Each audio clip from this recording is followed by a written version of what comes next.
La química està present a les nostres vides. Tot el que fem està envoltat de química. Un fet tan quotidià com l'esport s'ha vist millorat gràcies a la química i de retruc al nostre dia a dia. Veiem! Sense les ulleres, com es diu col·loquialment, no veig des del tomburro. La utilització de les lents de contacte em proporciona la llibertat necessària de moviment per gaudir de l'esport. El boom de la bicicleta ha estat gràcies al desenvolupament tecnològic, on la química ha tingut un paper molt important en el desenvolupament dels materials. La seguretat s'ha vist reforçada. El casc, fabricat amb materials com el poliol i en col·laborat.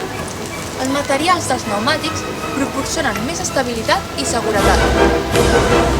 No és el mateix portar una bicicleta de ferro que una de fibra de carbó, on la reducció del pes i l'augment d'agilitat és notable. Tot i així, una pujada és una pujada.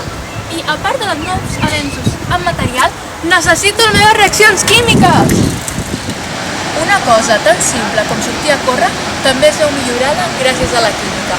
No és el mateix sortir a córrer amb les esportives de les Olimpíades del 1936 que amb el material actual. Els materials naturals com la fusta, el cautxú, la corda i les cipes, utilitzats anteriorment en la fabricació dels equipaments, ara han estat substituïts per una àmplia gamma de materials sintètics, els aliatges i els polímers. Aquests equips són lleugers i duradors i ajuden a reduir les lesions i augmentar el propi rendiment.